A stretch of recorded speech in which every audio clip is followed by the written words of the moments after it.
ഒന്ന്, ദൈവം ആകാശവും ഭൂമിയും സൃഷ്ടിച്ചു. ആകാശത്തിൻ്റെയും ഭൂമിയുടെയും രാജാധിരാജാവ് നമ്മുടെ ദൈവമായ യേശു തന്നെ. ലൂസിഫർ എന്ന ഒരു ദൂതൻ, വീണുപോയ ഒരു ദൂതൻ, ദൈവത്തിങ്കിൽ നിന്ന് ഭരണം തിരികെ പിടിക്കുവാനും സകലത്തിനും അധിപതിയായിരിക്കുവാനും അവൻ ആഗ്രഹിക്കുന്നു. അവനായിരിക്കും എതിർ ക്രിസ്തുവിനെ ഒടുവിൽ ലോകത്തിന് കൊണ്ടുവരുന്നത്. God gave most of the earth to the gentile. ഈ ഭൂമി മൊത്തം ഇങ്ങോട്ട് എടുത്താൽ ഈ ഭൂമിയുടെ ബഹുഭൂരിപക്ഷം ദൈവം ജാതികളുടെ കയ്യിൽ കൊടുത്തു. ഒരു കാലഘട്ടത്തിൽ നമ്മളത് വിശദീകരിക്കും. ഇതിൻ്റെ രത്ന ചുരുക്കമാണ് ഞാൻ തൊടുന്നത്. ഭൂമിയുടെ ബഹുഭൂരിപക്ഷം എന്ന് പറഞ്ഞാൽ ഏറെക്കുറെ 1,00,000-ൽ ഒരംശം മാത്രം ദൈവം അബ്രഹാമിനെ ഏൽപ്പിച്ചു. ബാക്കി മുഴുവനും ജാതികൾക്ക് വിട്ടുകൊടുത്തു.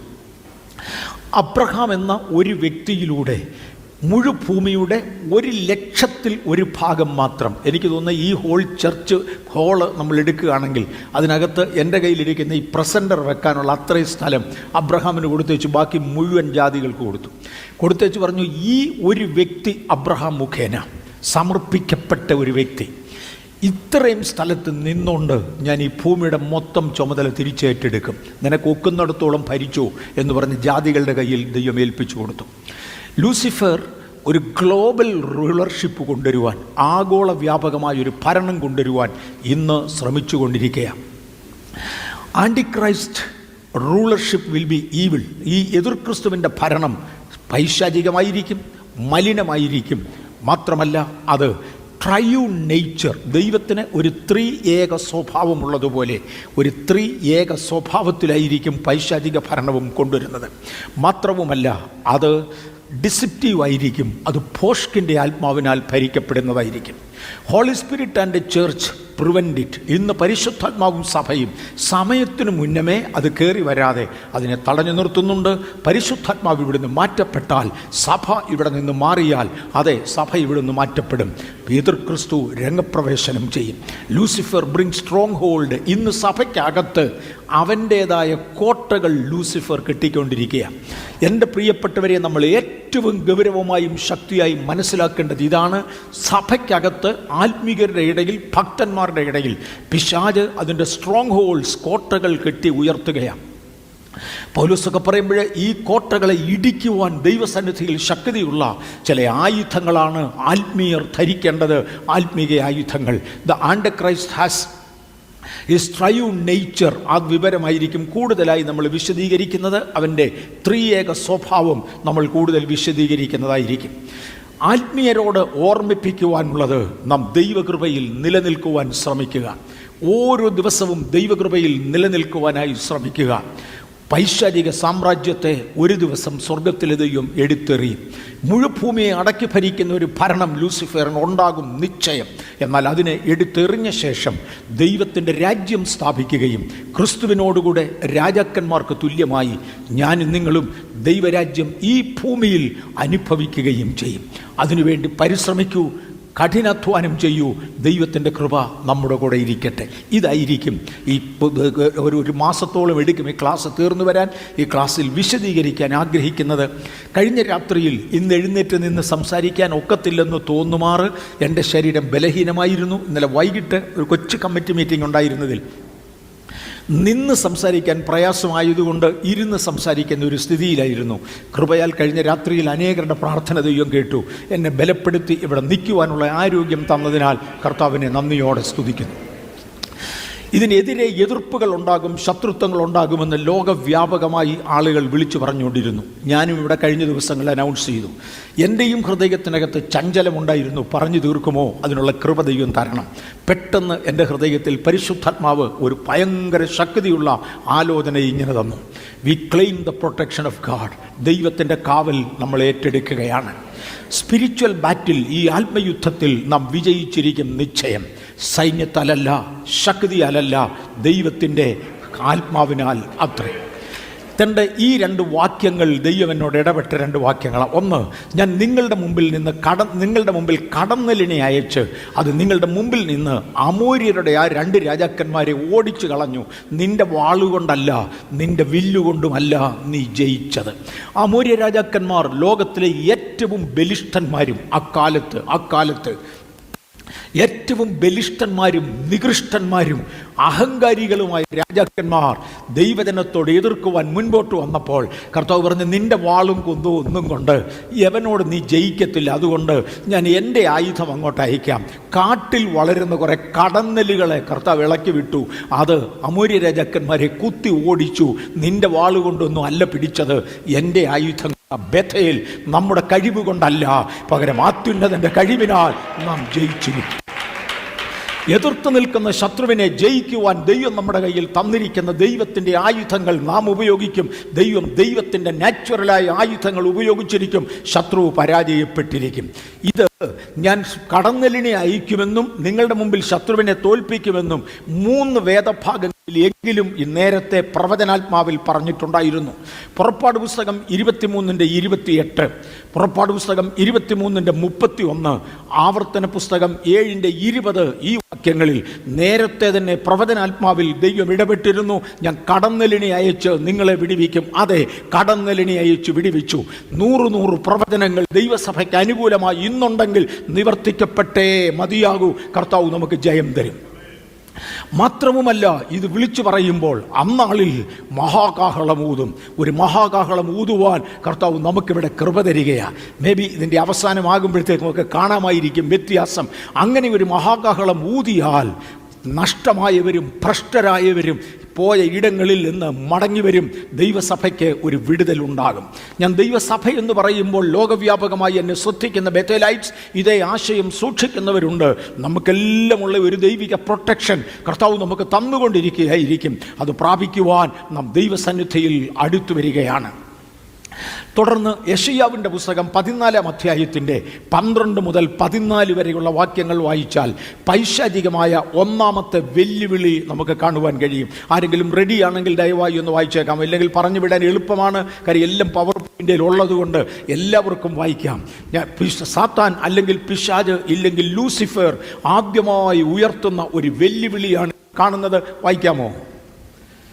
അരുണോദയ പുത്രനായ ശുക്ര, നീ എങ്ങനെ ആകാശത്തു നിന്ന് വീണു? ജാതികളെ താഴ്ത്തിക്കളഞ്ഞവനെ, നീ എങ്ങനെ വെട്ടേറ്റ് നിലത്ത് വീണു? ഞാൻ സ്വർഗത്തിൽ കയറും, എന്റെ സിംഹാസനം ദൈവത്തിന്റെ നക്ഷത്രങ്ങൾക്ക് മീതെ വയ്ക്കും. ഉത്തരദിക്കിന്റെ അതിർത്തിയിൽ സമാഗമ പർവ്വതത്തിന്മേൽ ഞാൻ ഇരുന്നരുളും. എനിക്ക് ഭാഗങ്ങൾ വിശദീകരിച്ച് തീർക്കാൻ ഒക്കത്തില്ല. ഇന്നതിൻ്റെ ഒരു ട്രെയിലർ മാത്രം വരുന്ന ഒരു മാസം കൊണ്ട് നമ്മൾ എടുക്കാൻ പോകുന്നത് എന്താണെന്നതിന് ഒരാകമാന ചിത്രം മാത്രം നിങ്ങളുടെ മുമ്പിൽ വെക്കുവാനാണ് ഞാൻ ആഗ്രഹിച്ചത്. ലൂസിഫറിൻ്റെ ഒരു പ്രസ്താവനയാണിത്. ഞാൻ സ്വർഗത്തിൽ കയറും, എൻ്റെ സിംഹാസനം ദൈവത്തിൻ്റെ നക്ഷത്രങ്ങൾക്ക് മീതെ വെക്കും. ദൈവത്തിൻ്റെ നക്ഷത്രങ്ങൾ എന്ന പദപ്രയോഗത്തിൻ്റെ ഒരർത്ഥം ഇതിനകത്തിരിക്കുന്ന ഇന്നെന്നെ ശ്രദ്ധിക്കുന്ന ആത്മീയരെന്ന ഞാനും നിങ്ങളുമാണ് ദൈവത്തിന് വേണ്ടി പ്രകാശിക്കേണ്ട നക്ഷത്രങ്ങൾ. നമ്മുടെ മേൽ ഇവൻ്റെ കടിഞ്ഞാൺ വയ്ക്കുമെന്ന് ഞാൻ ദൈവത്തിൻ്റെ നക്ഷത്രങ്ങൾക്ക് മീതെ കയറും. ഏറ്റവും ഒടുവിൽ ഉത്തരദിക്കിൻ്റെ അതിർത്തിയിൽ ഞാൻ ഇരുന്നരലും. ആ പദമൊന്നും വിശദീകരിക്കാൻ ഒരു ദിവസം പോരാ. ഉത്തരദിക്കിൻ്റെ അതിർത്തിയിൽ ഞാൻ ഇരുന്നരലും എന്ന് പറഞ്ഞാൽ ദൈവം പോകുന്ന അതേ അളവിൽ ഞാനും ഉയരുകയും സകലത്തിനും മീതെ ഞാൻ അത്യുന്നതനായി ഇരുന്നു കൊണ്ട് ഭരിക്കുകയും ചെയ്യും എന്നാണ് നീ ഹൃദയത്തിൽ പറഞ്ഞത്. അതുകൊണ്ട് തന്നെ നിനക്ക് വെട്ടുകൊണ്ടു നീ വെട്ടേറ്റ് നിലത്ത് വീഴേണ്ടതായി വന്നു എന്ന് യെശയ്യാവ് ലൂസിഫറിനോട് പറയുകയാണ്. വെല്ലുവിളി അന്നാണ് ഉയർന്നത്. ഭൂമി ഉണ്ടാകുന്നതിന് മുന്നമേ, മനുഷ്യൻ ഉണ്ടാകുന്നതിന് മുന്നമേ ഒരു വെല്ലുവിളി ഉയർന്നു. ദൂതന്മാരുടെ യുഗത്തിൽ ഉയർന്നതായ വെല്ലുവിളിയാണ്. ആ വെല്ലുവിളിയാണ് ഇന്ന് നിലനിൽക്കുന്നത്. എത്രയെത്രയോ സംവത്സരങ്ങൾ കഴിഞ്ഞിട്ടും ആ വെല്ലുവിളിയാണ് ഇന്നും നിലനിൽക്കുന്നത്. പിശാചിന് അന്നുണ്ടായിരുന്ന ക്ലെയിമുകൾ നമ്മൾ വായിച്ച ക്ലെയിമാണ്. 1, I will ascend above heavens, ഞാൻ സ്വർഗത്തിൽ കയറും. 2, ഞാൻ എൻ്റെ സിംഹാസനം ദൈവത്തിൻ്റെ സിംഹാസനത്തിന് മീതെ ഉയർത്തും. 3, ഐ വിൽ ഞാൻ ഉത്തരഗിരിയിൽ സിയോൻഗിരിയിൽ ഇരുന്നരുളും, അല്ലെങ്കിൽ ദൈവത്തിൻ്റെ സാന്നിധ്യത്തിനപ്പുറത്തേക്ക് ഞാൻ പോകും. 4, ഞാൻ ദൈവ പോലെ ആകും. 5, ദൈവത്തിൻ്റെ നക്ഷത്രങ്ങൾക്ക് മീതെ ഇരുന്നരുളും. ഈ കാര്യങ്ങളാണ് ചിന്തിച്ചത്. ദൈവമാണ് സൃഷ്ടാവ് എന്ന ആശയത്തിലോട്ട് ഞാൻ കയറുകയാണ്. കഴിഞ്ഞ കാലങ്ങളേക്കാൾ ഉപരി ശാസ്ത്രം ഒരല്പം കൂടെ വളർന്നതുകൊണ്ട് ഇന്ന് ശാസ്ത്രീയ നോളജ് നമുക്ക് എടുക്കുന്നത് കൊള്ളാം. ഞാൻ വിശദീകരിക്കും അടുത്ത ദിവസങ്ങളിൽ. കോളേജുകളിൽ പഠിക്കുന്ന കുഞ്ഞുങ്ങൾക്കും ലോകവ്യാപകമായി ശ്രദ്ധിക്കുന്ന വിവരമുള്ളവർക്കും ഈ ശാസ്ത്രീയ വിവരമുള്ളവർക്കും ചിന്തിക്കാൻ കൊള്ളാവുന്ന ഒരു വാചകമാണ്. ഇന്ന് ലോകത്തിൽ ജീവനോടിരിക്കുന്ന ശാസ്ത്രജ്ഞന്മാരിൽ തിയറിറ്റിക്കൽ ഫിസിക്സിൻ്റെ കൂട്ടത്തിൽ ഏറ്റവും ഉന്നതന്മാരിൽ ഒരാളായിരിക്കുന്ന മിഷിയ കാക്കു, ദൈവമില്ല എന്ന് വാദിച്ചു കൊണ്ടിരുന്ന മിഷിയ കാക്കു ഒടുവിലായി ഇട്ടിരിക്കുന്ന ഒരു പ്രസ്താവനയാണ് ഞാൻ എടുത്തു തന്നത്. അത് അനേക വെബ്സൈറ്റുകൾ പ്രസിദ്ധീകരിച്ചിട്ടുണ്ട്. അദ്ദേഹം എഴുതിയിരിക്കുന്നത്, the mind of God we believe is the cosmic music the music of strings resonating through 11-dimensional hyperspace. That's the mind of God. തന്നെ പറയുന്നുണ്ട്, ദൈവമില്ല എന്ന് അനേക പ്രാവശ്യങ്ങളിൽ വാദിച്ച മനുഷ്യൻ ഇന്ന് അദ്ദേഹം പറയുകയാണ്, ദൈവത്തിൻ്റെ ഹൃദയത്തെ ഞങ്ങൾ വിശ്വസിക്കുന്നു. We believe in God. കാര്യം ഇല്ലെന്ന് ഇനി പറയുവാൻ ശാസ്ത്രത്തിന് കഴിയാതെ വണ്ണം അത്രത്തോളം വ്യതിയാനത്തിൽ ശാസ്ത്രലോകം എത്തിക്കഴിഞ്ഞു. ദൈവത്തിനൊരു തിരിഹിതമുണ്ട്. ഞാനതിൻ്റെ വിശദീകരണത്തിലേക്ക് ഇന്ന് പ്രവേശിക്കുന്നില്ല. ശാസ്ത്രം അതിനെ വ്യക്തമായി തെളിയിക്കുന്നുണ്ട്. സൈറ്റുകളിൽ നിന്നാണ് എടുത്തത്, ഞാൻ കൊടുത്തിട്ടുണ്ട്. ഇത് വിക്കിപീഡിയയിൽ കിടപ്പുണ്ട്. എല്ലായിടത്തും ഇൻഫർമേഷൻ ആയിക്കഴിഞ്ഞു. തൻ്റെ കാര്യങ്ങൾ മാറിക്കൊണ്ടിരിക്കുകയാണ്. സൃഷ്ടാവ് ദൈവമാണ്, പ്രപഞ്ചത്തിൻ്റെ സൃഷ്ടാവ്. കൊലോസ്യ ലേഖനം 1-ാം അധ്യായത്തിൻ്റെ 16-ാമത്തെ വാക്യത്തിൽ ദൃശ്യമായതും അദൃശ്യമായതും ദൈവം സൃഷ്ടിച്ചു എന്ന് കാണാം. ദൃശ്യമായതെന്ന് പറയുന്നത് നക്ഷത്രമണ്ഡലങ്ങളെയും അദൃശ്യമായതെന്ന് പറയുന്നത് ദൂതന്മാരെയും കുറിക്കുന്ന പ്രസ്താവനകളാണ്. ദൈവം ദൂതന്മാരെയും മനുഷ്യനെയും സൃഷ്ടിച്ചു, പ്രപഞ്ചത്തെയും സൃഷ്ടിച്ചു. അന്ന് ഭൂമിയില്ല, എന്നാൽ പ്രപഞ്ചം അന്ന് സൃഷ്ടിക്കപ്പെട്ടിരുന്നു. ലൂസിഫർ അന്ന് സ്വർഗത്തിലായിരുന്നു. കാലത്തിൻ്റെ പോക്കിൽ ലൂസിഫർ ദൈവത്തോട് പാപം ചെയ്തു. എന്തായിരുന്നു അവൻ്റെ പാപം? ഞാൻ അത്യുന്നതനോട് സമനാകും. പലപ്പോഴും ലൂസിഫറിൻ്റെ ചിന്ത ഇല്ലാത്ത അഹങ്കാരം ആളുകൾക്ക് കൊടുക്കയാ. നമ്മിൽ ആർക്കെങ്കിലുമൊക്കെ വല്ലാത്ത അഹങ്കാരം തോന്നുന്നുണ്ടോ? ഓർത്തോണം, ലൂസിഫറിൻ്റെ വ്യാപാരം നമ്മുടെ അകത്തുണ്ട്.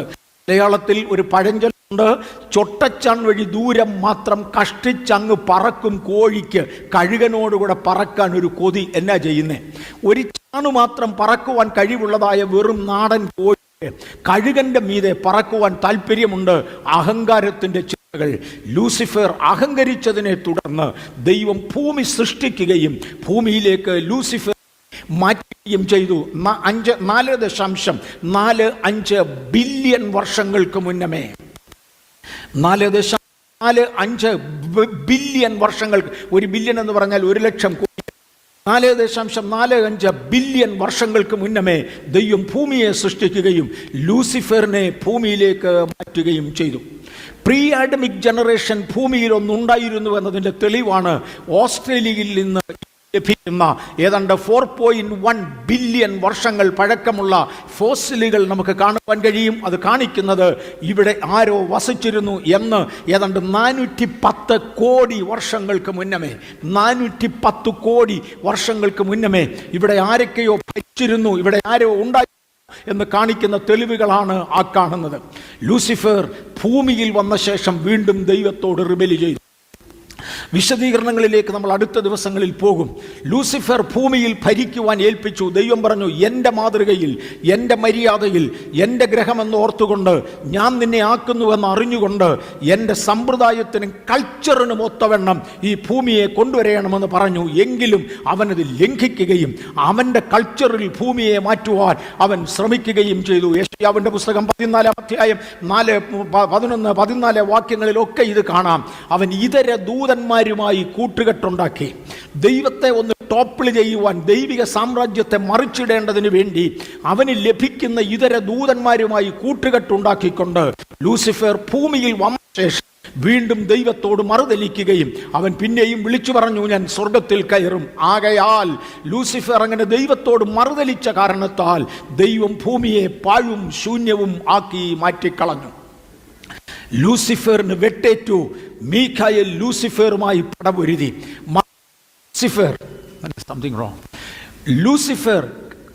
ലൂസിഫർ കേവലം ഒരു വർഷിപ്പ് ലീഡറാ, അവൻ യുദ്ധവീരനല്ല. ഈ കാര്യം മറക്കരുത്. ഐ വാണ്ട് ടു റിപ്പീറ്റ്, ഞാൻ ഒരു പ്രാവശ്യം കൂടെ ആവർത്തിക്കാം.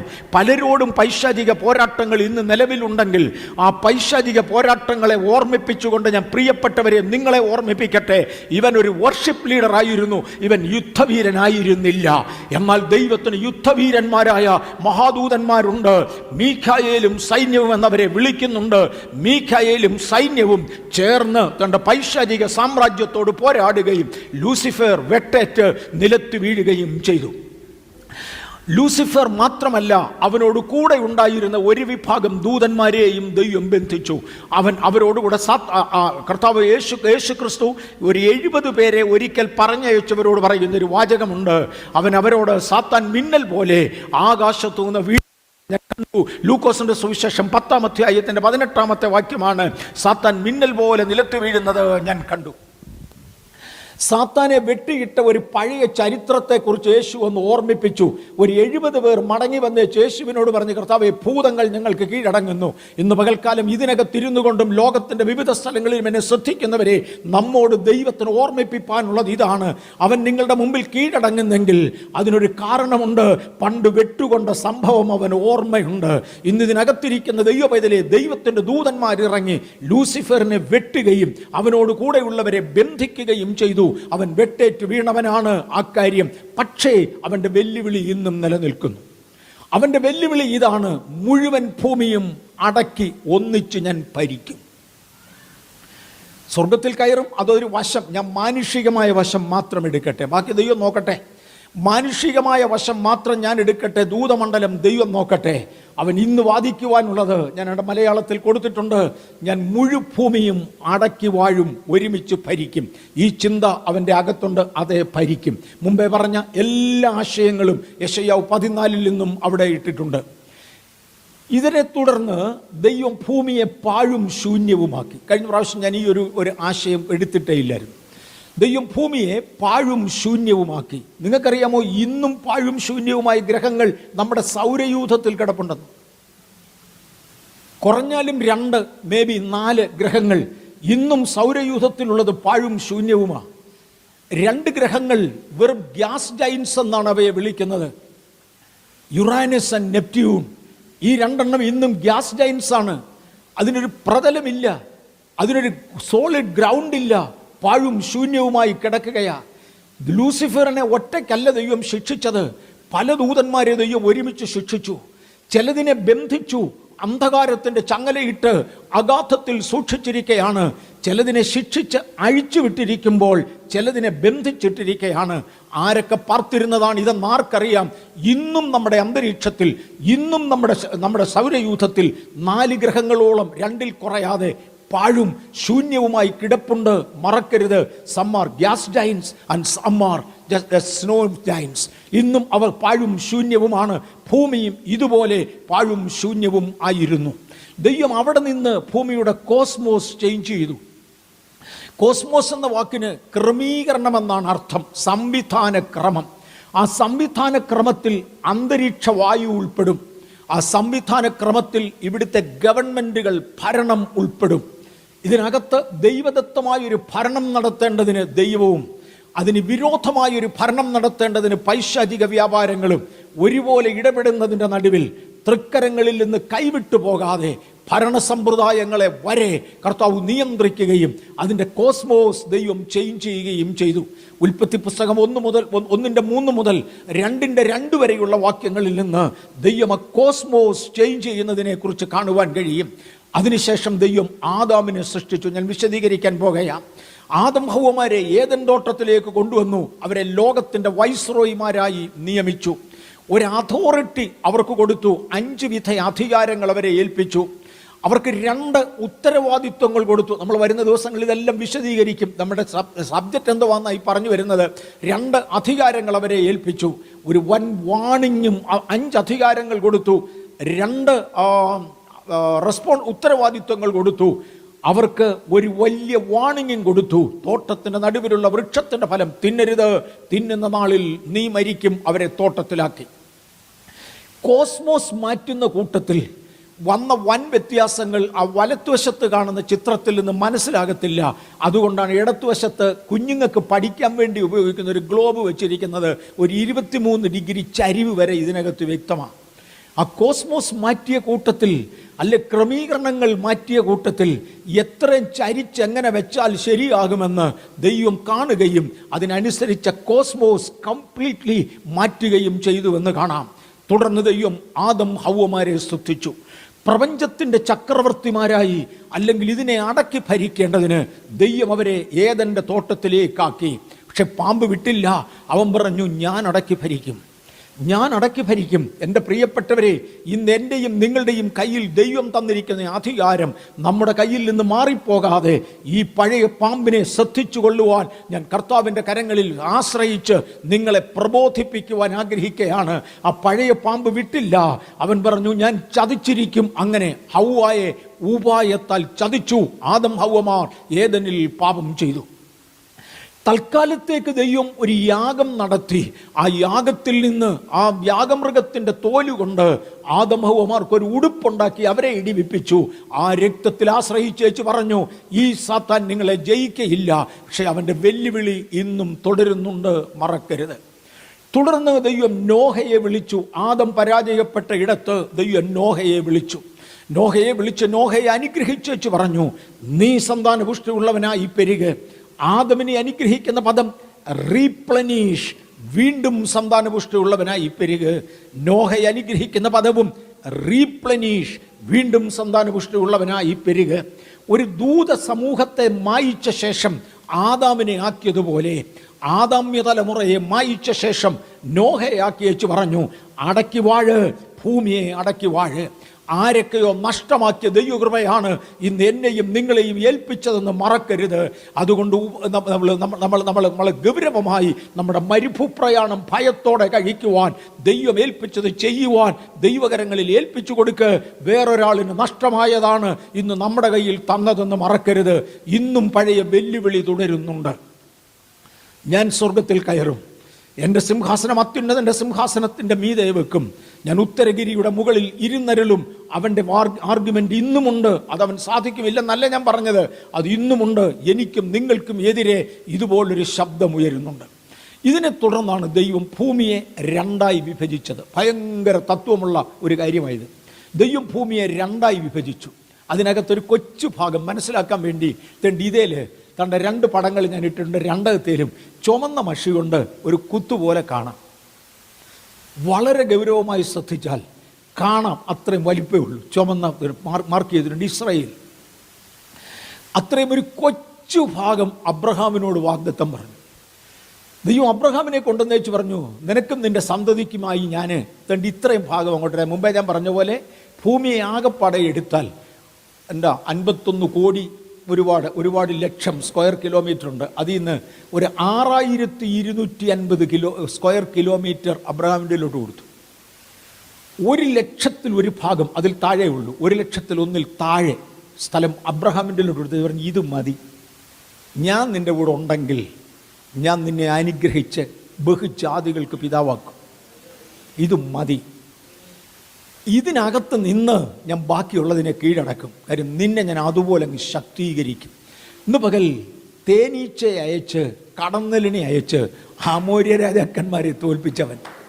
മനസ്സിലാകുന്നല്ലോ, നമ്മുടെ വാളുകൊണ്ടല്ല, നമ്മുടെ കുന്തം കൊണ്ടുമല്ല, ദൈവത്തിൻ്റെ ശക്തിയാൽ വെട്ടിപ്പിടിക്കുവാൻ അബ്രഹാമിന് ഒരു ഭൂമിയുടെ 100,000 ഭാഗത്തിൽ താഴെ കൊടുത്തേച്ച് പറഞ്ഞു, ഇത് മതി.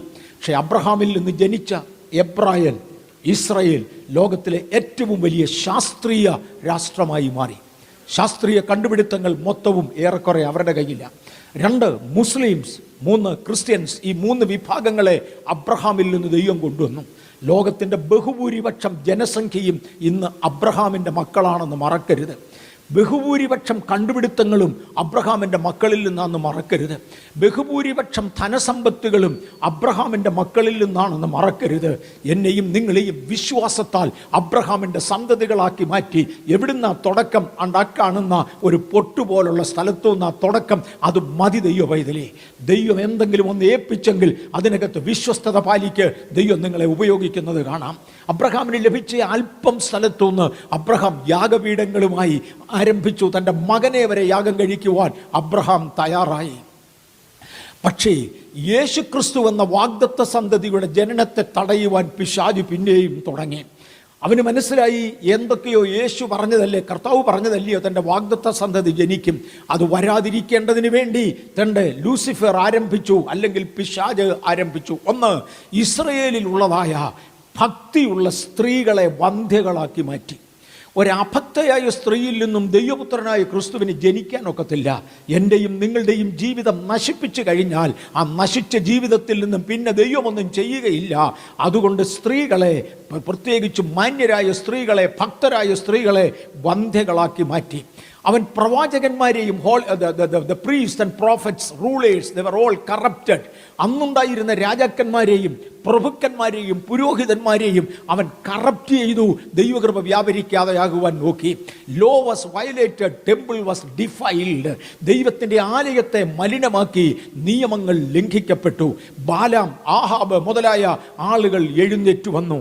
ആഹാബ് രാജാവ് ദൈവത്തിന് വിരോധിയായി നിന്നു. ബാലാക്ക്, ബിലയാം, ഇവരൊക്കെയും ദൈവത്തിന് വിരോധമായി അവർ എഴുന്നേറ്റു വന്നു. ഇസബേലിനെ രംഗത്ത് കൊണ്ടുവന്നു. എങ്ങനെയും ദൈവത്തിന് വിശുദ്ധമായതിനെ സാമാന്യമാക്കി മാറ്റണം എന്ന ആശയത്തിലേക്ക് വന്നു. മറക്കരുതേ, സാമാന്യമായ ഒന്നല്ല ദൈവം ആഗ്രഹിക്കുന്നത്, വിശുദ്ധമായതാണ്. ഞാനും നിങ്ങൾ വിശുദ്ധരായിരിക്കാൻ ദൈവം ആഗ്രഹിക്കുന്നു. നമ്മെ സാമാന്യരാക്കി കളയുവാൻ, പാപികളെന്നല്ല ഞാൻ പറഞ്ഞത്, സാമാന്യരാക്കി കളയുവാൻ പിശാചിനൊരു മൂവുണ്ട്. അതിനകത്ത് വീണു പോകാതെ ശ്രദ്ധിക്കുക. എതിർ ക്രിസ്തുവിൻ്റെ വരവതാണ്. എന്നാ വലിയ എതിർപ്പ് നടന്നെങ്കിലും ദൈവത്തിൻ്റെ സമയമായപ്പോൾ, Jesus was born in God's perfect time.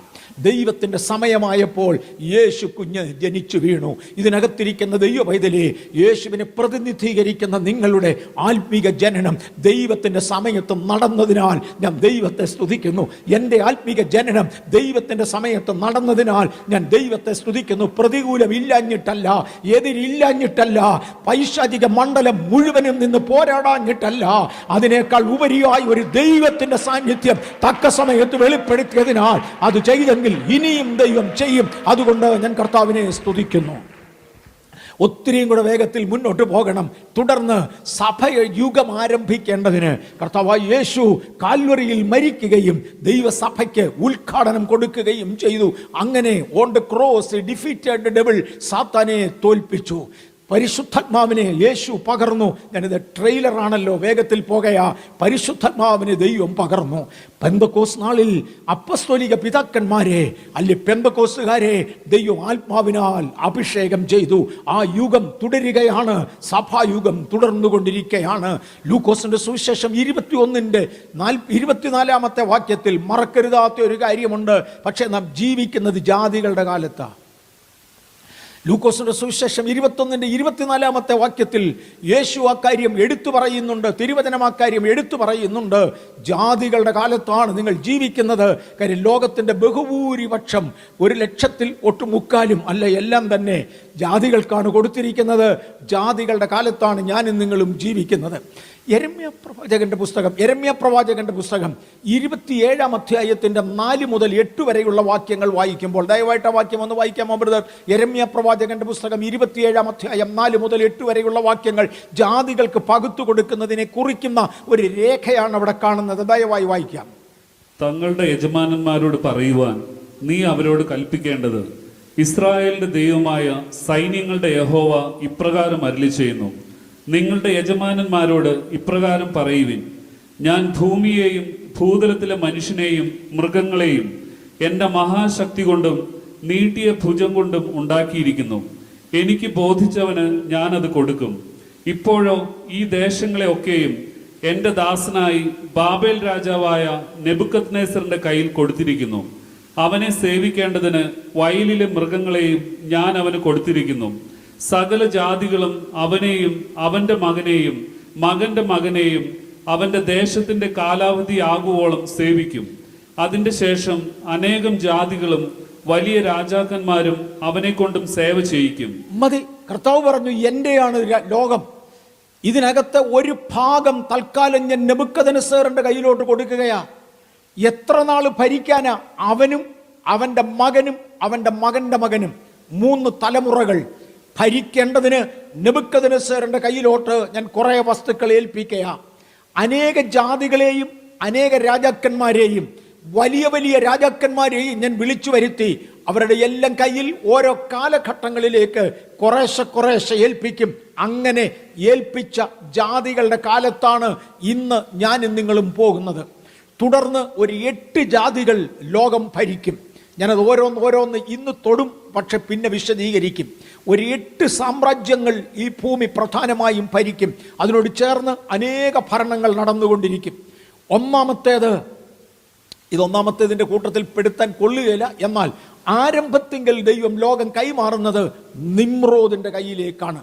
അബ്രഹാമിനോട് 1,00,000 മാത്രം വാഗ്ദത്തം പറഞ്ഞ ശേഷം, അതും അബ്രഹാം വാങ്ങിച്ചില്ല, അബ്രഹാം കണ്ടില്ല. പക്ഷേ തൻ്റെ സന്തതിയുടെ കാലത്ത് യുദ്ധം ചെയ്ത് പിടിച്ചെടുക്കേണ്ടതിന് വേണ്ടി ഒരു വാഗ്ദത്തം മാത്രം ഇട്ടുകൊടുത്തു. 1,00,000 അത് കൊടുത്ത ശേഷം ബാക്കി നിമ്രോദിനെ ഏൽപ്പിക്കുകയായിരുന്നു. നിമ്രോദായിരുന്നു ഒന്നാമത്തെ ചക്രവർത്തി. വിക്കിപീഡിയ പറയുന്നുണ്ട്, ആദ്യത്തെ ചക്രവർത്തി പ്രപഞ്ചത്തിൽ ഭൂമിയിൽ അദ്ദേഹമായിരുന്നു. അവനൊരൊറ്റ പിടിവാശി ഉണ്ടായിരുന്നു, ഭൂമി മുഴുവനും അടക്കണം, ഒന്നിച്ചു ഭരിക്കണം. മനസ്സിലാകുന്നുണ്ടോ? സാത്താന്റെ ആദ്യത്തെ പിടിവാശിയാണ് ഭൂമി മുഴുവനും അടക്കണം, ഒരുമിച്ച് ഭരിക്കണം. 2, ഈജിപ്തിനെ ദൈവം രംഗത്ത് കൊണ്ടുവന്നു. 3, അസീരിയയെ ദൈവം കൊണ്ടുവന്നു. സത്യത്തിൽ അസീര്യക്കാർ ഭരിച്ചിരുന്നത്, അസീര്യന്റെ നാടായിരുന്നു നിമ്രോദ് ഭരിച്ചിരുന്നത്. ഞാൻ അക്കാര്യം എടുത്തു കാണിച്ചിട്ടുണ്ട്. തന്റെ നിമ്രോദിനെ കുറിച്ച് മീഖായുടെ പുസ്തകം 5-ാം അധ്യായത്തിന്റെ 6-ാമത്തെ വാക്യത്തിൽ വായിക്കുമ്പോൾ, the land of Nimrod is the land of Assyria. അസീരിയയുടെ രാജ്യമായിരുന്നു അവിടെ ഏൽപ്പിച്ചത്. അതുകൊണ്ട് ഞാൻ തൽക്കാലം നിമ്രോദിനെ ക്യാൻസൽ ചെയ്തേച്ച് ഒന്നാമത്തേത് ഈജിപ്റ്റ് എന്നും 2-ാമത്തേത് അസീരിയ എന്നും പറയട്ടെ. കാര്യം ഈ രാജ്യം തന്നെയാണ് നിമ്രോദും ഭരിച്ചിരുന്നത്. 1-ാമത്തെ ഭരണാധികാരിയായിരുന്നുവെന്ന് മാത്രം. 3-ാമതായി ബാബേലിനെ ദൈവം ഏൽപ്പിച്ചു. 4-ാമതായി ബാബേൽ രാജ്യത്തിൻ്റെ കാലത്ത് ഒരു വലിയ ദർശനം ബാബേൽ രാജാവിന് നൽകുകയും അതിൻ്റെ അർത്ഥം ദാനിയേലിന് ദൈവം വെളിപ്പെടുത്തുകയും ചെയ്തതിൽ ഒരു വലിയ ബിംബത്തെ കാണിച്ചു കൊടുത്തു. നമ്മൾ വിശദമായി എടുക്കും. ആ ബിംബത്തിൻ്റെ കാലിൽ 10 വിരലുകളായി തിരിയുന്ന ഇടത്ത് ഒരു വലിയ കല്ല് വന്ന് അടിക്കുന്ന ചിത്രം നിങ്ങൾക്ക് അവിടെ കാണുവാൻ കഴിയും. ആ വലിയ കല്ലിനെ കുറിച്ച് പറഞ്ഞു. ഈ കല്ല് ഈ ബിംബത്തെ മുഴുവനും, ലോക ഭരണത്തെ മുഴുവനും അടിച്ചുടച്ച് കാറ്റത്തെ പൊടി പോലെ പറപ്പിച്ച ശേഷം വന്നിടിച്ച കല്ല് ഒരു മഹാപർവ്വതമായി മാറും. അത് ദൈവം സ്ഥാപിക്കുവാനുള്ള ദൈവിക സാമ്രാജ്യമായിരിക്കും. എതിർക്രിസ്തുവിൻ്റെ ഭരണകാലത്ത് ഒരു 10 രാജാക്കന്മാർ ഒരുമിച്ചായിരിക്കും ഭരിക്കുന്നത്. അന്നായിരിക്കും ഈ സംഭവം നടക്കുന്നത്. 4-ാമതായി മെൻഡോപേഷ്യൻ സംസ്ഥാനം രംഗത്ത് വന്നു. 5 ഗ്രീസ് പുറത്തു വന്നു. ഗ്രീസിനകത്ത് അലക്സാണ്ടർ ചക്രവർത്തി ഉണ്ട്. അയാളുടെയും വാശി ഇതായിരുന്നു, ഭൂമി മുഴുവനും അടക്കണം, ഒന്നിച്ച് ഭരിക്കണം. ഗ്രീസിനെ കുറിച്ച് ഈ വെളിപ്പാടുകളിൽ പ്രവചന ഭാഗത്ത് പുള്ളിപ്പുലിക്ക് സദൃശ്യമായ ഒരു മൃഗമെന്നാണ് പറയുന്നത്. വരുവാൻ പോകുന്ന എതിർ ക്രിസ്തുവും ആ പുള്ളിപ്പുലിക്ക് സദൃശ്യനായവനായിരിക്കണം. കാര്യം അലക്സാണ്ടറിൻ്റെ ചിന്താഗതിയോടുകൂടെ അതിനു മുമ്പേ ഭരിച്ചിട്ടുള്ള വ്യത്യസ്ത രാജ്യങ്ങളുടെ സ്വഭാവവിശേഷങ്ങൾ ഒരുമിച്ച് കൂട്ടിയായിരിക്കും എതിർ ക്രിസ്തുവിൻ്റെ കാലത്തെ ഗവൺമെൻറ് വരുന്നത്. 6 റോം ഭരണത്തിലേക്ക് ഏർപ്പെടും. 7 ഗ്രേറ്റ് ബ്രിട്ടനെ കുറിച്ച് ബൈബിളിൽ രേഖയില്ല, ബ്രിട്ടൻ എന്ന് എഴുതിയിട്ടില്ല. എന്നാൽ അതിൻ്റെ അനേക ലക്ഷണങ്ങളുണ്ട്. അവർക്കും പറയുവാനുള്ളത് ഭൂമി മുഴുവനും അടക്കി ഭരിക്കണം. അവരൊരു വലിയ അളവിൽ വന്നു. സൂര്യൻ അസ്തമിക്കാത്ത സാമ്രാജ്യം എന്ന പേരിലേക്ക് അവർ ഉയർന്നു. അവിടം വരെ ഭരിച്ചില്ലെങ്കിലും, ഭൂമി മുഴുവനും ഭരിച്ചില്ലെങ്കിലും സൂര്യൻ അസ്തമിക്കാത്ത സാമ്രാജ്യമായി തണ്ട് ഇവർ മാറി. അടുത്തത് 8-ാമത്തെ സാമ്രാജ്യം അമേരിക്കയാണ്. ആധുനിക ലോകത്തിലെ ഏറ്റവും ഒടുവിലത്തെ ലോകത്തിലെ ബാബിലോൺ എന്നറിയപ്പെടുന്ന ലോകം അടക്കി ഭരിക്കുവാനുള്ള, ഭൂമി മുഴുവനും അടക്കി ഒന്നിച്ചു ഭരിക്കണം, വേൾഡ് പോലീസായി ഇന്നവർ ആക്ട് ചെയ്യുന്നുണ്ട്.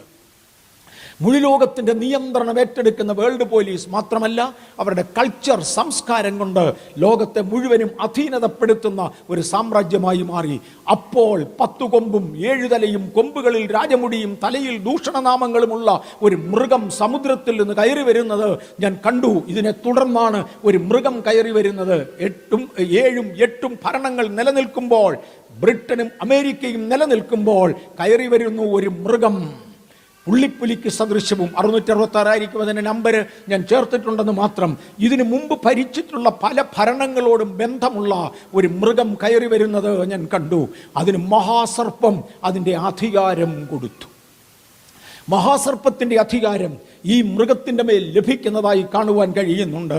ആ മഹാസർപ്പം എന്ന് പറയുന്നത് പഴയ പാമ്പാണ്, ആ പൈശാചിക വ്യാപാരമാണ്.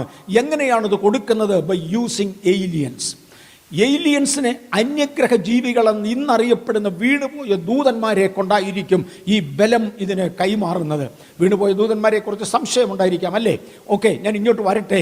ഇത് UNOയുടെ ഫോർമേഷനിൽ കൊണ്ടുവരും. UNOയുടെ അജണ്ട 2030 2030 മുഴു ലോകവും ഒരു ഭരണത്തിൻ്റെ കീഴിൽ വരയണം എന്നുള്ളവരുടെ അതിപ്രധാന അജണ്ട ശ്രദ്ധിക്കുക. നമ്മൾ അടുത്ത ദിവസങ്ങളിൽ എടുക്കും. UN ഹെഡ്ക്വാർട്ടേഴ്സ് ലോകത്തിൻ്റെ പല ഭാഗങ്ങളിൽ കണ്ടാൽ എങ്ങനെ ഇരിക്കും എന്നിത്യാദികളൊന്ന് എടുത്തു കാണിക്കുന്നുവെന്ന് മാത്രം. 2015 ബ്ലഡ് മൂൺ ആകാശത്ത് നിൽക്കുമ്പോൾ ഒന്നാമത്തെ ട്രീറ്റി അല്ലെങ്കിൽ ഒരു ട്രീറ്റി UNO പാസ്സാക്കി. അതായിരുന്നു അജണ്ട 2030. 2030 ഭൂമി മുഴുവനും ഒരൊറ്റ ഭരണത്തിൻ്റെ കീഴിൽ വരണം. ബാംഗ്ലൂരിൻ്റെ സിറ്റി മാപ്പ് ഏത് വർഷത്തേക്കാണ് എയിം ചെയ്യുന്നതെന്ന് ആർക്കെങ്കിലും അറിയാമോ? ഇന്ന് നമ്മൾ ഇരിക്കുന്ന ഈ ബാംഗ്ലൂർ പട്ടണത്തിൻ്റെ സിറ്റി എന്തോ ഇതിൻ്റെ ഭാവി എന്തോ മാപ്പ, അതിന് ഒരു പ്രത്യേക പേരുണ്ട്, CDP. ഇതിൻ്റെ CDP 2031 നിലവിൽ കൊണ്ടുവരേണ്ടതിനാണ്. 2030 UNOയുടെ ഡേറ്റ്, 2031 ബാംഗ്ലൂർ പട്ടണത്തിൻ്റെ. ഓക്കെ, കൊണ്ടുവരാൻ വേണ്ടിയാണ് ഞാൻ മുന്നോട്ട് പോയിക്കോട്ടെ. രണ്ടാമത്തെ ട്രീറ്റി അവരുണ്ടാക്കി, ID 2020.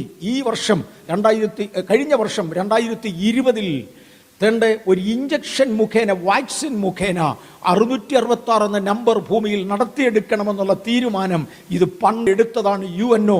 നടന്നില്ല. കാരണം തമ്പുരാൻ പറഞ്ഞു സമയമായില്ല, ഇത് കഴിഞ്ഞാൽ ഇത്ര വർഷത്തിനകം യേശു വരണമെന്ന് നിർബന്ധമുണ്ട്. ആ വരവിൻ്റെ സമയം പിതാവല്ലാതെ പുത്രൻ പോലും അറിഞ്ഞില്ല. പിള്ളേരെ നില്ലട അവിടെ, അത് വരാൻ ഒരല്പം കൂടെ വൈകും എന്ന് കർത്താവ് പറഞ്ഞതുകൊണ്ടാണ് മാറിയത്. ഇല്ലെങ്കിൽ 2020 നിലവിൽ വരേണ്ടതായിരുന്നു 666 വാക്സിൻ. മിശിഹാക്കാക്കുവിനെ ഞാൻ വീണ്ടും കൊണ്ടുവരികയാണ്. ഏലിയൻസ് ഉണ്ടോ ഇല്ലയോ എന്നൊക്കെ ചോദിച്ചവരുണ്ട്. അതുകൊണ്ട് മാത്രം മിശിഹാക്കാക്കുവിൻ്റെ വാചകങ്ങൾ എക്സ്ട്രാ ടെറസ്ട്രിയൽ സിവിലൈസേഷൻ അങ്ങനെ ഒന്നുണ്ട്. ദൈവം നിർമ്മിച്ചതല്ലാതെ മനുഷ്യൻ്റെ ഇടയിൽ പൈശാചിക ശക്തികൾ കൊണ്ടുവരുവാൻ ആഗ്രഹിക്കുന്ന വേറൊരു സിവിലൈസേഷൻ ഉണ്ട് എന്ന് അദ്ദേഹം എടുത്തു പറയുന്നു. പോൾ ഹെയ്ലർ, കാനഡയുടെ ഡിഫൻസ് മിനിസ്റ്ററായി നീണ്ട വർഷങ്ങളിരുന്ന പോൾ ഹെയ്ലർ അതിനെക്കുറിച്ച് വിളിച്ചു പറയുന്നു. ഏലിയൻസ് ഉണ്ടോ ഇല്ലയോ എന്നൊക്കെ ആളുകൾ ചോദിക്കുന്നുണ്ട്. ഈ പടം ഒന്ന് കണ്ടോണം. 1967, ഇന്നെങ്ങും അല്ല, ഒത്തിരി കാലം മുമ്പേ, 1967 ജൂൺ മാസം 3 അണ്ട ചിത്രത്തിൻ്റെ റൈറ്റ് ആൻഡ് ടോപ്പ് കോർണറിൽ കാണുന്ന ആ പേടകം അല്ലെ എന്തുവാ ഫ്ലൈയിങ് സോസർ ഭൂമിയിൽ വന്ന് ലാൻഡ് ചെയ്യേണ്ടതിന് ആദ്യത്തെ ലോഞ്ചിങ് പാഡ് ഉണ്ടാക്കിയത് എന്ന 1967 ജൂൺ മാസം 3 അത് വന്ന് ലാൻഡ് ചെയ്യേണ്ടതിന് വേണ്ടി കനേഡിയൻ ഗവൺമെൻറ് ആദ്യത്തെ ലോഞ്ചിങ് പാഡ് ഉണ്ടാക്കുകയും ആ ലോഞ്ചിങ് പാഡ് പോൾ ഹെയ്ലറാണ് ഉദ്ഘാടനം ചെയ്യുകയും ചെയ്തത്. ഏലിയൻസ് ഉണ്ടോ ഇല്ലയോ എന്നൊക്കെ ചോദിക്കുന്ന പുള്ളികളുണ്ട്. മിണ്ടാതിരിക്കെ വല്ലവരും പറഞ്ഞുകൊണ്ടിരിക്കും. അതിന് നമ്മൾ മറുപടി പറയാൻ നമുക്ക് ഒക്കത്തില്ല, നമ്മുടെ സമയം കിട്ടത്തില്ല. 1967 അത് ഭൂമിയിൽ ലാൻഡ് ചെയ്യേണ്ടതിന് വേണ്ടി ഔദ്യോഗികമായി കാനഡയുടെ ഡിഫൻസ് മിനിസ്റ്റർ ചെന്ന് ഉദ്ഘാടനം ചെയ്ത ആ ലോഞ്ചിങ് പാഡ് വരെ ഉണ്ട്. ആരും മറക്കണ്ട. മുന്നോട്ട് മാറട്ടെ. അദ്ദേഹത്തിന് പറയാനുള്ളത്, ഭൂമിയിൽ വരുന്ന ഏലിയൻസിന് കുറേ പ്രോജക്റ്റുകളുണ്ട്. അതിൽ പ്രധാനമായ പ്രോജക്റ്റ് ഭൂമി മുഴുവനും അടക്കണം, ഒരുമിച്ച് ഭരിക്കണം. One world government. മനസ്സിലാകുന്നുണ്ടല്ലോ ഇതിൻ്റെ ഗൗരവം? പോൾ ഹെയ്ലർ പറയുന്നത്, എന്തിനാണ് ഞാൻ ഈ ലോഞ്ചിങ് പാഡ് ഉദ്ഘാടനം ചെയ്തത്? എന്താണ് ഏലിയൻസിൻ്റെ പ്രധാന അജണ്ടകൾ? പലതുണ്ട്. അതിൽ ഒരെണ്ണമാണ് ഭൂമി മുഴുവനും അടക്കി വാഴണം, ഒരുമിച്ച് ഭരിക്കണം. ഇന്ന് ഏലിയൻസുമായി ബന്ധപ്പെടുവാൻ സ്റ്റീഫൻ ഹോക്കിങ്സ് ഇതിനിടയ്ക്ക് പറഞ്ഞു. അദ്ദേഹമായിരുന്നു കഴിഞ്ഞ തലമുറയിൽ ജീവനോടിരുന്ന ഏറ്റവും വലിയ ശാസ്ത്രജ്ഞൻ. അദ്ദേഹം പറഞ്ഞു, ദയവായി ഏലിയൻസുമായി നിങ്ങൾ ബന്ധപ്പെടരുത്. കാര്യം ഏലിയൻസ് മണ്ണിൽ വന്നാൽ നമ്മൾ ഉറുമ്പിനെ കാലുകൊണ്ട് ചവിട്ടി തൂക്കുന്നത് പോലെ മനുഷ്യവർഗത്തെ ചവിട്ടി തൂത്തേച്ച് അവർ ഭരണം ഏറ്റെടുക്കും. എന്നാൽ ചൈന ഒരു വലിയ ടെലിസ്കോപ്പ് ഉണ്ടാക്കി. ഒരു വലിയ ടെലിസ്കോപ്പ്, ഫാസ്റ്റ് എന്നാണ് അതിന് പേരിട്ടിരിക്കുന്നത്. ശ്രദ്ധിച്ച് കേട്ടോണം. ഏലിയൻസ് ഉണ്ടെന്നും ഇല്ലെന്നും ഒക്കെ ഇന്നും വാദിക്കുന്നവരുണ്ടല്ലോ, ഒന്ന് ശ്രദ്ധിച്ച് കേട്ടോണം. 2021 ഏപ്രിൽ മാസം 1 മുതൽ, വരുന്നതിൻ്റെ പിന്നത്തെ മാസം 1 മുതൽ ഈ വലിയ ടെലിസ്കോപ്പ് ഉപയോഗിച്ച് ഏലിയൻ വേൾഡുമായി ബന്ധപ്പെടുവാൻ ആഗ്രഹിക്കുന്ന ലോക ശാസ്ത്രജ്ഞന്മാർക്ക് പേര് രജിസ്റ്റർ ചെയ്യാം. ഈ വർഷം ഓഗസ്റ്റ് മാസം മുതൽ ഈ കാണുന്ന ആ പടുകൂറ്റൻ ഐറ്റം ലോകശാസ്ത്രജ്ഞന്മാർക്ക് തുറന്നു കൊടുക്കുകയാണ് ഏലിയൻസുമായി ബന്ധപ്പെടുവാൻ. ഉണ്ടെന്ന് ഇല്ലെന്നൊക്കെ പറയുന്ന പുള്ളികൾ ഇപ്പോഴും ഉണ്ട്. വിട്, ഒരു വര വരച്ചവരെ മാറ്റി നിർത്ത്, എന്നിട്ട് കാര്യത്തിൻ്റെ അകത്തോട്ട് കടക്കാം. ഒരു വൺ വേൾഡ് ഗവൺമെൻറ് ലോകത്ത് വരാൻ പോകുകയാണ്. അത് ദൈവരാജ്യത്തെ അനുകൂലിക്കുന്നതല്ല, പ്രതികൂലിക്കുന്നതാ. പക്ഷേ സമയത്തിന് മുന്നമേ വരാതിരിക്കുവാൻ ഇന്ന് തടയുന്ന പരിശുദ്ധാത്മാവും ഇന്ന് പറയുന്ന ദൈവസഭയും ഭൂമിയിൽ ഉള്ളതിനാൽ ഇന്ന് അത് നടക്കാതെ ഇരിക്കുക. നമുക്കൊന്ന് ഉണരുവാൻ ദൈവകരങ്ങളിലേക്ക് ഏൽപ്പിക്കപ്പെടാം. അടുത്ത ദിവസങ്ങളിൽ പഠിക്കാൻ പോകുന്ന പ്രധാനപ്പെട്ട വിവരത്തിൻ്റെ സൂചനയാണ് ഞാനിവിടെ തന്നത്. അടുത്ത ആഴ്ച മുതൽ നമ്മളിത് വീണ്ടും അടുത്ത ആഴ്ച കാണത്തില്ല, അതിൻ്റെ പിന്നത്തെ ആഴ്ച മുതൽ ഗൗരവമായി ഈ വിഷയം പഠിക്കുന്നതായിരിക്കും. ഒരു മിനിറ്റ് ദൈവസന്നിധിയിൽ നമുക്ക് നമ്മുടെ കണ്ണുകളെ ഒന്നടയ്ക്കാം. ഞങ്ങളുടെ കർത്താവും ഞങ്ങളുടെ ദൈവവുമേ, വരുവാൻ പോകുന്ന വൻ വിനാശത്തിൻ്റെ നാളുകളിൽ നിന്ന് അങ്ങയുടെ ജനത്തെ വിടുവിച്ചെടുക്കേണ്ടതിന് വേണ്ടി ആത്മാവെന്ന അച്ചാരം ഞങ്ങൾക്ക് തന്ന് ഭൂമിയിൽ ഞങ്ങളെ ആക്കിയിരിക്കുന്ന കൃപയ്ക്കായി ഞങ്ങളങ്ങ് നന്ദിയോടെ സ്തുതിക്കുകയാണ്. വെളിപ്പെടേണ്ട സമയത്ത് എതിർ ക്രിസ്തു വെളിപ്പെടുമെങ്കിലും ഞങ്ങളെ അവൻ അപഹരിച്ചു കൊണ്ട് പോകാതിരിക്കുവാൻ അങ്ങയുടെ ജനത്തെ തൃക്കരങ്ങളിൽ തന്ന് യേശുവിൻ്റെ നാമത്തിൽ ഞാൻ അവരെ അനുഗ്രഹിക്കുന്നു. കർത്താവേ, തേനീച്ചകളെ അയച്ച് കടന്നലുകളെ അയച്ച് അങ്ങയുടെ ജനത്തെ വിടുവിപ്പാൻ ശക്തനായ അങ്ങയുടെ കരങ്ങളിൽ ഞാൻ ഈ ജനത്തെ ഏൽപ്പിക്കുകയാണ്. യേശുവിൻ്റെ നാമത്തിൽ ഞങ്ങളുടെ വാളുകൊണ്ടും വില്ലുകൊണ്ടും അല്ല ഞങ്ങൾ ജയിച്ചത്, അങ്ങയുടെ കൃപയിലാകയാൽ യേശുവിൻ്റെ രക്തത്തിൻ്റെ മറവിൽ ഞങ്ങളെ ഏൽപ്പിക്കുന്നു.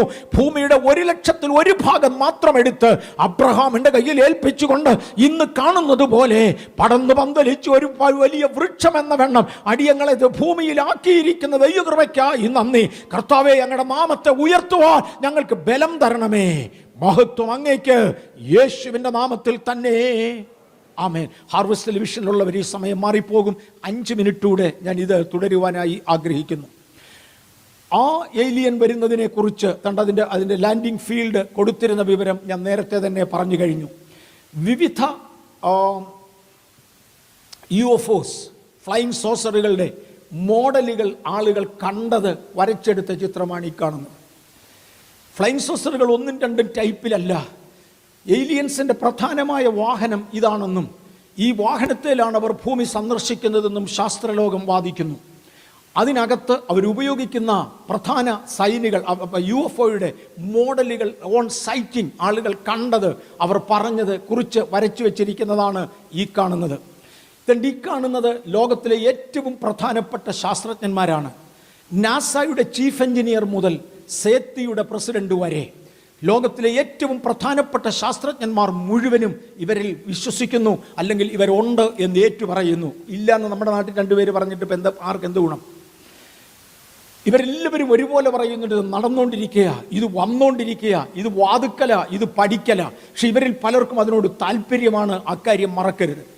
പോൾ ഹെയ്ലർ പറയുന്ന ഒരു വാചകം ഞാനൊന്ന് ഓർമ്മിപ്പിക്കാം. ഏലിയൻസിന് ഇഷ്ടമല്ലാത്ത വസ്തുക്കൾ നമ്മുടെ ഇടയിൽ നിന്ന് മാറ്റിയാൽ അവരുടെ ടെക്നോളജി നമുക്ക് തരും. അവർക്ക് ഇഷ്ടമല്ലാത്ത ഒന്നാമത്തെ വസ്തു ബൈബിളാണ്.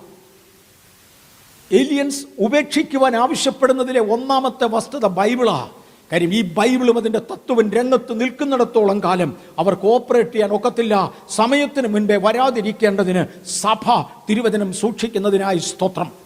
ഇതിനോട് ചേർന്ന് വ്യാപരിച്ചതാണ് സൈറ്റനിസം, സാത്താനെ ആരാധിക്കുന്ന ഇടങ്ങൾ.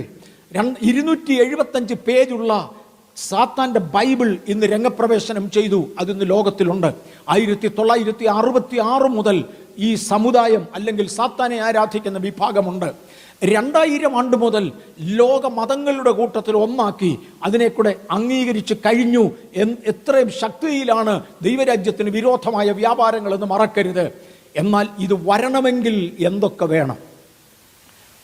ആദ്യമേ വിശ്വാസത്യാഗം സംഭവിക്കണം. ഇവൻ കയറി വരണമെങ്കിൽ തെസ്സലോനിക്ക ലേഖനം 2 തെസ്സലോനിക്ക 2-ാം അധ്യായത്തിൻ്റെ 3 മുതൽ 12 വരെയുള്ള വാക്യങ്ങളിൽ പറയുന്നത്, ഇത് സംഭവിക്കണമെങ്കിൽ 1 വിശ്വാസത്യാഗം സംഭവിക്കണം. ദൈവവചനം തന്നിരിക്കുന്ന വിശ്വാസത്തിൽ നിന്നും ജനം വീണു പോകണം. 2 അധർമ്മമൂർത്തിയും പാപത്തിൻ്റെ പ്രതീകവുമായവൻ പ്രത്യക്ഷനാകണം. ഓരോ വിശ്വാസിയിലും പാപത്തിൻ്റെ വിത്ത് പാകിക്കൊണ്ട് ഇന്ന് വ്യാപരിക്കുന്ന വ്യാപാരം അതിൻ്റെ മൂർധന്യാവസ്ഥയിൽ വരികയും 1 വിശ്വാസത്യാഗം, 2 അധർമ്മം പെരുകി വരയണം. സഭയ്ക്കകത്ത് വിശ്വാസത്യാഗം സംഭവിക്കാതെ അധർമ്മം പെരുകി വരാതെ വായലയ്ക്കുന്നവരാണ് ഞാനും നിങ്ങളും, പ്രവർത്തിക്കുന്നവരാണ് ഞാനും നിങ്ങളും. നമുക്ക് ഒരുമിച്ച് കർത്താവിന് വേണ്ടി നിൽക്കാം. കർത്താവ് നമ്മളെ എങ്ങനെ നിർത്തട്ടെ. ഈ ഫയർ ചെയ്യുന്നിടത്ത്, എന്തുവാ, വെടിവെച്ച് പഠിക്കുന്നിടത്ത് എപ്പോഴും പറയാറുള്ള ഒന്നാണ് ഹിറ്റ് അറ്റ് ദ ബുൾ. പട്ടാള ജീവിതത്തിൽ ഞാനും ഉണ്ടായിരുന്നത് കൊണ്ട് ഈ പദം 1,00,000 പ്രാവശ്യമെങ്കിലും ഞാനും കേട്ടിട്ടുണ്ട്. Hit at the bull. ഒരു മാർക്ക് അവരുടെ മുമ്പിൽ കൊടുക്കുന്നുണ്ട്. 3-4 സർക്കിളുകൾ, ഒരു മാർക്ക്, ഒരു 3-4 സർക്കിളുകൾ ഒരുമിച്ച് വരച്ചൊരു പോസ്റ്റ് വെക്കും. എന്നിട്ട് പറയും അതിൻ്റെ ഒത്ത നടുക്കോട്ട് മാറ്റി വെടിവെക്കണം. ഒരു ദൂരത്തിൽ നിന്ന് എത്രയും ഉന്നമുണ്ട് എന്ന് നോക്കേണ്ടതിന് ഒരുത്തന് എത്രയും എയിം ചെയ്യാൻ കഴിയും, അവൻ്റെ ഷൂട്ടിംഗ് കോമ്പറ്റീഷനിൽ ജയിക്കേണ്ടതിന് അതിൻ്റെ 2ാമത്തെ സർക്കിളിലോ 3ാമത്തെ സർക്കിളിലോ വെടിവെച്ച് കൊള്ളിച്ചിട്ട് അർത്ഥമില്ല. അതിൻ്റെ സെൻറ്ററിൽ തന്നെ വെടിവെച്ച് കൊള്ളിക്കണം. ഞാനും നിങ്ങളും ഏറെക്കുറെ ദൈവത്തെ അറിയുന്നു എന്ന് പറഞ്ഞിട്ട് കാര്യമില്ല. Hit at the bull.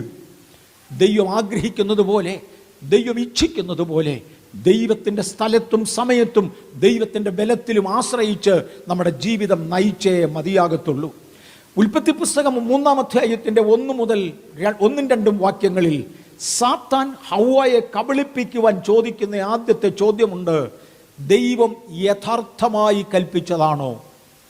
പൈശാചിക പ്രവർത്തികൾ വിശ്വാസത്തിൽ നിന്ന് തെറ്റിച്ച് കളയേണ്ടതിന്, ബുള്ളിൽ നിന്ന് മാറ്റേണ്ടതിന്, ആ നടുക്ക് നിന്ന് മാറ്റേണ്ടതിന് ചോദിക്കുന്ന ചോദ്യങ്ങളാണ്.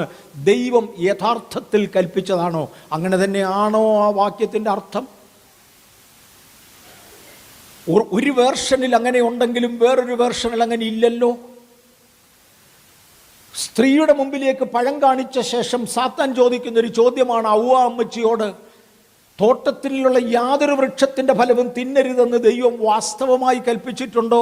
എടാ പിശാചേ, എൻ്റെ ദൈവത്തിൻ്റെ കൽപ്പനകൾ വാസ്തവമാണ്, നിനക്ക് പോകാമെന്ന് അമ്മച്ചി പറഞ്ഞിരുന്നെങ്കിൽ നമ്മൾ രക്ഷപ്പെട്ടേനെ. അമ്മച്ചി പറഞ്ഞില്ല. ഞാൻ പറഞ്ഞ എൻ്റെ മക്കൾ രക്ഷപ്പെട്ടേനെ, ഞാനും പറഞ്ഞില്ല. നിങ്ങൾ പറഞ്ഞ നിങ്ങളുടെ പിള്ളേർ രക്ഷപ്പെട്ടേനെ, നിങ്ങളും പറഞ്ഞില്ല. സംശയിപ്പിക്കുന്ന ചോദ്യങ്ങളാണ് പിശാചിൻ്റെ 1ാമത്തെ തന്ത്രം എന്ന് മറക്കരുത്. അടുത്തത്, ദൈവവചനത്തിൽ ഇല്ലാത്തത് കൂട്ടിച്ചേർത്തു. തോട്ടത്തിൻ്റെ നടുവിലുള്ള വൃക്ഷത്തിൻ്റെ ഫലം തിന്നരുതെന്നേ കർത്താവ് പറഞ്ഞുള്ളൂ. ആ സ്ത്രീയോട് ചോദിക്കുന്ന ചോദ്യം: യാതൊരു വൃക്ഷത്തിൻ്റെ ഫലവും തിന്നരുതെന്ന് പറഞ്ഞിട്ടുണ്ടോ? വചനത്തോട് കൂട്ടിച്ചേർക്കുക. അമ്മച്ചി ചേർത്തു. അമ്മച്ചി പറഞ്ഞു തൊടരുതെന്നാണ് പറഞ്ഞിരിക്കുന്നത്. തിന്നരുതെന്ന് മാത്രമല്ല, തൊടരുതെന്ന് പറഞ്ഞിട്ടുണ്ട്. അങ്ങനെ പറഞ്ഞിട്ടില്ല, തൊടരുതെന്നാണ് പറഞ്ഞത്. അമ്മച്ചി വചനത്തോട് കൂട്ടിച്ചേർത്തു. എന്നിട്ടോ ഒരു ഫോൾസ് ഹോപ്പ് കൊടുത്തു. നിങ്ങൾ ഈ പഴം പറിച്ച് തിന്ന്, നിങ്ങൾ ദൈവത്തെ പോലെ ആകും. മറ്റേതൊക്കെ നിങ്ങളുടെ തോന്നല. ബൈബിൾ അനുസരിക്കുക എന്ന് പറയുന്നത് നിങ്ങളുടെ തോന്നല. നിങ്ങൾ പറിച്ച് തിന്ന്, നിങ്ങൾ ദൈവത്തെ പോലെ ആകും. നിങ്ങൾ എന്നെ പോലെ പിശാചിനെ പോലെ ആകുമെന്ന് പിശാചി പറഞ്ഞാൽ അമ്മച്ചി തിന്നുകയില്ലായിരുന്നു. നിങ്ങൾ ദൈവത്തെ പോലെ ആകും. ഫോൾസ് ഹോപ്പ്, ഇല്ലാത്ത പ്രത്യാശകൾ തരികയാണ്. Mind should be corrupted from the simplicity of Christ.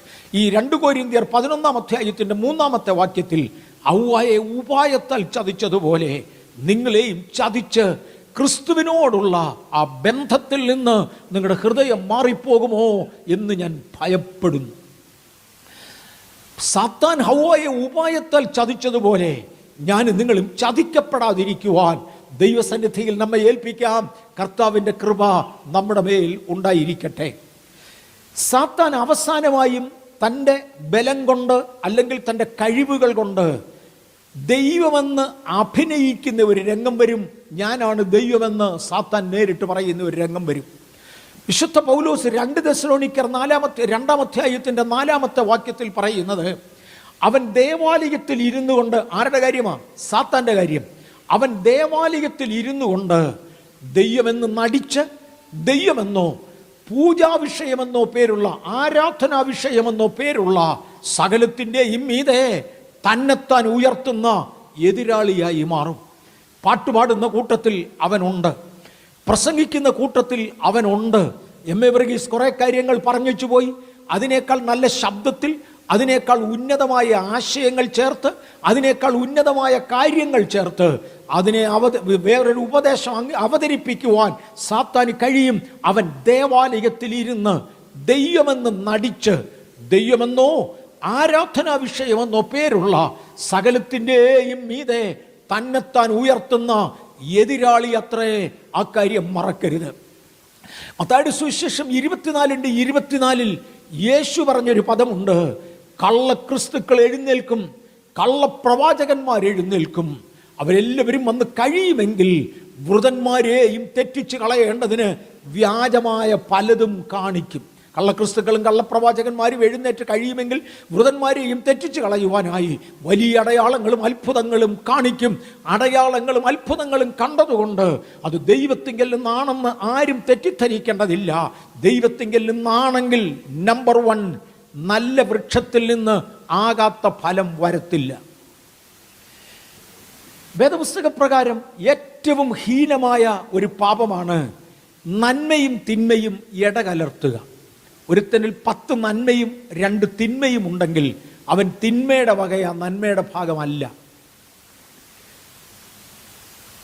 വിശദീകരിക്കുന്ന സമയത്ത് വിശദീകരിച്ചോളാം. ഇപ്പം ട്രെയിലറാ ഞാൻ പറഞ്ഞത്. എത്ര നാളുകൊണ്ട് തീരുമെന്ന് എനിക്ക് പറയാൻ അറിയാൻ വയ്യ. എനിക്ക് ഒക്കുന്ന സമയമൊക്കെ എടുത്തുകൊണ്ടിരിക്കും. ഇതൊരു ട്രെയിലറാ. നന്മയും തിന്മയും ഒരുമിച്ച് കലർത്തുവാൻ നമ്മുടെ ജീവിതത്തിൽ എവിടെയെങ്കിലും അവസരമുണ്ടെങ്കിൽ അത് ദൈവികമല്ല, പൈശാചികമാണ്. അവൻ ദേവാലയത്തിൽ ഇരുന്ന് ദൈവമെന്നോ ആരാധനാ വിഷയമെന്നോ പേരുള്ള സകലത്തിൻ്റെയും മീതെ തന്നെത്താൻ ഉയർത്തുന്ന എതിരാളി അത്രേ. അതിനടുത്തതാണ് ഇത് ഇലുമിനാറ്റി ഡിപ്പാർട്ട്മെൻറ്റ്. ഇലുമിനാറ്റി ഈ കഴിഞ്ഞ ദിവസങ്ങളിൽ അയച്ച ചില സന്ദേശങ്ങൾ. ഇലുമിനാറ്റി എന്ന് പറഞ്ഞാൽ ആരാന്ന് ചോദിച്ചാൽ ആർക്കും ഒരു പിടിയുമില്ല. ഇത് എവിടുന്നാണ് വരുന്നത്, എങ്ങനെയാണെന്ന്. കഴിഞ്ഞ ദിവസം അയച്ച ഒരു സന്ദേശം ഒരാൾ എനിക്ക് ഫോർവേഡ് ചെയ്തു. എനിക്ക് അയച്ച സന്ദേശമല്ല, ആർക്കും അയച്ച ഒരു സന്ദേശം എനിക്കവർ ഫോർവേഡ് ചെയ്തു. നിങ്ങൾക്ക് ലോകത്തിലെ ഒന്നാമനാകണമെങ്കിൽ, നിങ്ങൾക്ക് ലോകത്തിലെ ഏറ്റവും വലിയ ധനികനാകണമെങ്കിൽ, നിങ്ങൾക്ക് ലോകത്തിലെ പ്രശസ്തനാകണമെങ്കിൽ ഇലുമിനാറ്റിയിൽ ചേർന്നു, സാധിച്ചു തരാം. പിശാചിൻ്റെ ക്ലെയിമാ. ചേർന്നാൽ ഉയർത്തും, ചേർന്നാൽ വളർത്തും. പക്ഷെ പിശാചിൻ്റെ വകയായി മാറുമെന്ന് മാത്രം. ഇലുമിനാറ്റി അവൻ്റെ വിഭാഗമാണ്. നിയമങ്ങളെ അവൻ കയ്യിലെടുക്കും, പോലീസിനെ അവൻ കയ്യിലെടുക്കും, ജുഡീഷ്യറിയെ അവൻ കയ്യിലെടുക്കും. ഇതെല്ലാം ഇലുമിനാറ്റിയുടെ രംഗങ്ങളാണ്. പൈശാചികമായ നിഗമനങ്ങൾ വരും. ലോകത്തിൽ അറിയപ്പെടുന്ന 4 പ്രധാന വിഭാഗത്തിൽപ്പെട്ട ഏലിയൻസിനെ കുറിച്ച് എങ്ങനെയാണ് ആളുകൾ ധരിക്കുന്നത്, അവരത് വരച്ചു വച്ചിരിക്കുന്നതാണ് ഈ കാണുന്നത്. 4 തരത്തിലുള്ള ഏലിയൻസ് ഇന്ന് പ്രവർത്തിക്കുന്നു എന്നാണ് പൊതുവെ വിശ്വസിക്കപ്പെടുന്നത്. ഇനിയും വെളിപ്പാട് പുസ്തകം 13-ാം അധ്യായത്തിൽ 2 മൃഗങ്ങളെ കാണാം, 2 ആടുകളാണ്. വെളിപ്പാട് പുസ്തകം, ഞാൻ എതിർ ക്രിസ്തു എന്ന വിഷയത്തിലേക്ക് കയറിക്കൊണ്ടിരിക്കുക. വെളിപ്പാട് പുസ്തകം 13-ാമത്തെ അധ്യായത്തിൽ വരുമ്പോൾ 2 ആടുകളെ കാണാം. 1-ാമത്തെ ആട് അതാണ് സത്യത്തിൽ എതിർ ക്രിസ്തുവായി മാറേണ്ടത്. ഒരു മൃഗമാണത്, അതാണ് എതിർ ക്രിസ്തുവായി മാറേണ്ടത്. 2-മതൊരാട് വന്ന് ആ ആട് 1-ാമത്തെ ആടിന് വേണ്ടി ശ്രമിക്കുന്നതായി കാണാം, കാര്യങ്ങൾ ചെയ്തു കൊടുക്കുന്നതായി കാണാം. 2-ാമത്തെ ആടിന് 2 കൊമ്പുകളുള്ളത് 2 രാജ്യങ്ങളെ ഒരുമിച്ച് ചേർക്കുന്നതിനെ കാണിക്കുന്നു എന്ന് വേദപണ്ഡിതാക്കൾ അഭിപ്രായപ്പെടുന്നു. ഏറ്റവും പ്രധാനമായി ഒടുവിൽ വന്ന 2 രാജ്യങ്ങൾ, ഒന്ന് ബ്രിട്ടനും വേറൊന്ന് അമേരിക്കയുമാണ്. ഇവരെ 2 പേരെയും കൂടെ ഒന്ന് ഒരുമിച്ച് ചേർക്കണം. അതിനാണ് 2 കൊമ്പ്. ഈ 2 കൊമ്പിൽ ഉള്ള ആടിൻ്റെ പ്രത്യേകത, 1-ാമത്തെ ആടിൻ്റെ എല്ലാ താല്പര്യങ്ങളും നിവർത്തിക്കണം. അതിൻ്റെ പവേഴ്സ്, അതിൻ്റെ അധികാരങ്ങൾ മുഴുവനും എക്സസൈസ് ചെയ്യണം. അതിനുവേണ്ടിയാണ് 2-ാമത്തെ ആട് വരുന്നത്. അടുത്തത് ടു മേക്ക് ആൻ ഇമേജ്, 666 മുദ്ര 1-ാമന് വേണ്ടി ഉണ്ടാക്കണം. 2 to cause the earth and all the people to worship the first beast. 1-ാമത്തെ മൃഗത്തെ നമസ്കരിക്കത്തക്കവണ്ണം മുഴുവൻ ലോകത്തെ ഒരുമിച്ച് നിർത്തണം. ആ 666 ചിപ്പാണ് ഈ കാണുന്നത്. ഇത് 2020 ഇവിടെ നടപ്പിലാക്കുവാൻ എല്ലാ ശ്രമങ്ങളും നടന്നതാണ്. ദൈവത്തിൻ്റെ മഹാകരുണയാൽ എന്തോ ദൈവം അത് തട്ടിമാറ്റിയതുകൊണ്ട് കഴിഞ്ഞ വർഷം നടന്നില്ല. പല രാജ്യങ്ങളും അത് എടുക്കുവാൻ തീരുമാനിച്ചു കൊറോണയുടെ വ്യാപനത്തെ തുടർന്ന്. അജണ്ട 2020 പെടുന്നതായിരുന്നു അത്.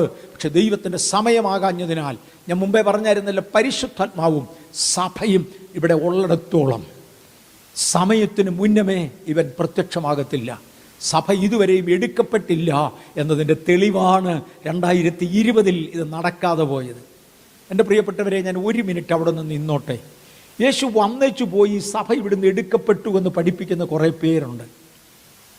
എത്ര പേര് എന്നെ വിളിച്ച് പേഴ്സണലി എന്നെ വിളിച്ച് സംസാരിച്ചു. ചീത്ത പറഞ്ഞ് എത്ര പേർ, നീ ഇത് സഭയിൽ പ്രസംഗിക്കടാ, യേശു വന്നേച്ചു പോയി, ഇനിയും ചൊവ്വേ ജീവിക്കുന്നവരെ എടുത്തോളും, അത് വേറൊരു കാര്യം, പക്ഷേ യേശു വന്നേച്ചു പോയി എന്ന് പ്രസംഗിക്കണമെന്ന് പറഞ്ഞ് എത്ര പേരെന്നെ വിളിച്ച് പ്രോത്സാഹിപ്പിച്ചെന്നറിയാവൂ. ഇന്ന ദിവസം ഇത്രാം തീയതി വരുമെന്നൊക്കെ വരെ പറയണമെന്നും പറഞ്ഞ ആളുകൾ എന്നെ വിളിച്ച് പറഞ്ഞതാ. അങ്ങനെ കാണുന്ന മണ്ടത്തരം ഞാൻ പറയാറില്ല. അങ്ങനെയൊന്നും അല്ല, വേറെ പറയണമെന്ന് പറയുന്നവരുണ്ട്. ഈ പറയുന്നവരൊക്കെ പറഞ്ഞു പോകേ ഉള്ളൂ. ദൈവവചനത്തിൽ ഇല്ലാത്തത് പറയാൻ എനിക്ക് ഒക്കാത്തത് കൊണ്ട് ഞാൻ പറയത്തില്ല. യേശു ഇന്ന സമയത്ത് വരുമെന്ന് എമ്മേബർസ് പ്രസംഗിച്ചു എന്നും പറഞ്ഞ് ഒരു പുള്ളിക്കാരൻ പറയുന്നത് കേട്ട് പല പുള്ളികളും അങ്ങനെ പലതും പറഞ്ഞു തരുവതിന് ഞാൻ ഉത്തരവാദിയല്ല. ഇങ്ങനെ പറയണം എന്നോട് ആവശ്യപ്പെട്ട പലരുമുണ്ട്. പക്ഷെ പറയാഞ്ഞതിൻ്റെ കാരണം സഭ ഇവിടുന്ന് പോയി കഴിഞ്ഞ ശേഷമേ ഇത് നടക്കാവൂ. സഭ പോയില്ല എന്നതിൻ്റെ തെളിവാണ് 2020 ഇത് നടന്നില്ല എന്നത്. ഇത് നടത്താൻ വേണ്ടി അത്ര ശ്രമം നടന്നു കഴിഞ്ഞു. അതിൽ കൂടുതൽ പറയുന്നില്ല. മേജർ റിലീജിയസ് ഹെഡ്സ്, ലോകത്തിലെ ഏറ്റവും പ്രധാന മതത്തിൻ്റെ പ്രമാണികൾ ഒരുമിച്ച് ചേർന്ന് അവർ 2 മീറ്റിങ്ങുകൾ വെക്കുകയും 2 കാര്യങ്ങൾ പ്രഖ്യാപിക്കുകയും ചെയ്തിരുന്നു. ഒന്ന്, എഡ്യൂക്കേഷൻ ഒന്ന് ഒരുമിച്ച് കൊണ്ടുവരാൻ, എല്ലാ മതങ്ങളുടെയും ഇടയിലുള്ള വിദ്യാഭ്യാസ സമ്പ്രദായം ഒന്ന് ഒരുമിച്ച് കൊണ്ടുവരണം. എങ്കിൽ മാത്രമേ ഒരു ലോക ഗവൺമെൻറ് ഒന്നിച്ച് രൂപീകരിക്കാൻ പറ്റത്തുള്ളൂ. വേറൊരു ഭാഷയിൽ ഒരു എതിർ ക്രിസ്തുവിന് വരാനൊക്കത്തുള്ളൂ. അതിനുവേണ്ടി ഒരു മീറ്റിംഗ് വെച്ചിരുന്നു. എന്നായിരുന്നു ആരെങ്കിലും ഓർക്കുന്നോ? കഴിഞ്ഞ ഏപ്രിലിൽ ഞാൻ ഇവിടെ നിന്ന് പറഞ്ഞതാ. അന്ന് കൊറോണയുടെ ലോക്ക്ഡൗൺ ആയിരുന്നതുകൊണ്ട് അധികം പേരില്ലായിരുന്നു. കഴിഞ്ഞ വർഷം ഏപ്രിൽ മാസം 14-ാം തീയതി വത്തിക്കാനിൽ വെച്ച് ഒരു മീറ്റിംഗ് നടത്താൻ തീരുമാനിച്ചിരുന്നതാ. ലോക വിദ്യാഭ്യാസം ഒരുമിച്ച് കൊണ്ടുപോകുവാൻ. പിശാചേ, നടന്നില്ലടാ. കാര്യം സഭ മാറ്റപ്പെടാതെ അത് നടക്കത്തില്ല. മെയ് മാസം 14-ാം തീയതി രണ്ടാമത്തെ മീറ്റിംഗ് മെയ് മാസം 14-ാം തീയതി വെക്കാൻ തീരുമാനിച്ചു. നടന്നില്ല. നടക്കാഞ്ഞതിൻ്റെ കാരണം യേശുവിൻ്റെ വരവിൻ്റെ സമയമായില്ല. അതുകൊണ്ടാണ് ഈ മഹാന്മാർ വാക്സിന് വേണ്ടിയും വൺ വേൾഡ് ഗവൺമെൻറ്റിന് വേണ്ടിയും ശബ്ദം മുഴക്കിയവരുടെ കൂട്ടത്തിൽ പെടുന്നവരാ. 2020 കൃപയാൽ സഭ മാറ്റപ്പെടാഞ്ഞതിനാൽ നടന്നില്ല. നമ്മുടെ മേലൊരു ഉത്തരവാദിത്വമുണ്ട്, മറക്കരുത്. Antichrist formation is very fast. Antichrist ഇന്ന് സഭയ്ക്കകത്ത് ചെയ്തുകൊണ്ടിരിക്കുന്നത് അവൻ്റെ സ്ട്രോങ് ഹോൾഡ് സഭയ്ക്കകത്ത് കൊണ്ടുവരികയാണ്. സഭയെ ദുർബലമാക്കുവാൻ, സഭയെ മലിനമാക്കുവാൻ അവൻ്റെ ഒരു പദമുണ്ട്: എൻ്റെ സിംഹാസനം ദൈവത്തിൻ്റെ നക്ഷത്രങ്ങളുടെ മീതെ വെക്കും. ദൈവത്തിൻ്റെ നക്ഷത്രങ്ങൾ ഞാനും നിങ്ങളുമാണ്. നമ്മളെ ഭരിക്കുമെന്നതാണ് അവൻ്റെ പിടിവാശി. അതിനു മുന്നമേ സഭ ഇവിടുന്ന് മാറ്റുമെന്നുള്ളതാണ് ദൈവത്തിൻ്റെ തീരുമാനം. മനസ്സിലായോ? സഭ ഇവിടുന്ന് മാറ്റപ്പെടാതെ യവനാൽ ഭരിക്കപ്പെടേണ്ടതിന് നേരത്തെ കൊണ്ടുവരുവാൻ അവൻ ചെയ്യുന്ന തന്ത്രങ്ങളിൽ ഒന്ന് സഭയുടെ ബലം കെടുത്തുക. അതിനുവേണ്ടി അവൻ്റെ സ്ട്രോങ് ഹോൾഡ്സ് കൊണ്ടിടുക, അവൻ്റെ വൻ മതിലുകൾ സഭയ്ക്കകത്താക്കുക. നമുക്ക് പോരാട്ടമുള്ളത് ജഡരക്തങ്ങളോടല്ല, സ്വർലോകത്തിലെ ദുഷ്ടാത്മസേനകളോടാണ്. എഫേസ്യർ 6:12 നമുക്ക് ഇവിടെ ജയമെടുത്തേ മതിയാകൂ. മറക്കരുത്. Hit the bull. ഞാനും ഒരെണ്ണം ആത്മീയനായി പോന്നു മോനെ, അതുകൊണ്ടായില്ല. ഞാനും സഭായോഗത്തിന് പോന്നു, അതുകൊണ്ടായില്ല. ഞാനും ദൈവത്തെ സേവിക്കുന്നു എന്ന് പറയുന്നു, ആയില്ല. Hit the bull. പൂർണ്ണതയിൽ ദൈവത്തെ സേവിക്കുവാൻ ദൈവകരങ്ങളിലേക്കൊന്ന് ഏൽപ്പിക്കപ്പെടാം. എതിർ ക്രിസ്തു എന്നത് ഒരു ട്രയാങ്കിൾ, ഒരു ട്രയൂൺ ഭരണത്തെയാണ് ചിത്രീകരിക്കുന്നതെന്ന് പറഞ്ഞു. 3 പേര് ഒരുമിച്ച് ചേരുന്നത്. ഒന്ന്, ഒരു മൃഗം, പുള്ളിപ്പുലി, കരടി, സിംഹം എന്നിവയുടെ രൂപം കാണിക്കുന്ന പണ്ടുകാലങ്ങളിൽ നിമ്രോദിൻ്റെ കാലം മുതൽ അമേരിക്കയുടെ കാലം വരെ ഭൂമിയിലുണ്ടായിരുന്ന വ്യത്യസ്ത ഭരണ സമ്പ്രദായങ്ങൾ ഒരുമിച്ച് ചേർക്കുന്ന ഒരു വൺ വേൾഡ് ഗവൺമെൻറ്. 2, ആ ഗവൺമെൻറ്റിൻ്റെ മേൽ പകരപ്പെടുന്ന ഒരു പൈശാചിക ശക്തി. മാനുഷിക ബലം കൊണ്ട് ഒരിക്കലും ഇത് നിർവഹിക്കാൻ ഒക്കത്തില്ല. ഇതിനൊരു പൈശാചിക ബലം വേണം. ആ പൈശാചിക ബലം. 3, ആ പൈശാചിക ബലത്തെ പ്രോത്സാഹിപ്പിക്കുവാൻ കള്ളപ്രവാചകന്മാരും കള്ളക്രിസ്തുക്കളും അടങ്ങുന്ന ഒരു ഫോൾസ് റിലിജിയൻ. ഈ 3 ഘടകങ്ങൾ ഒരുമിച്ച് ചേരുന്നതാണ് എതിർ ക്രിസ്തുവിൻ്റെ ട്രയാങ്കുലർ ട്രിനിറ്റി ഫോം.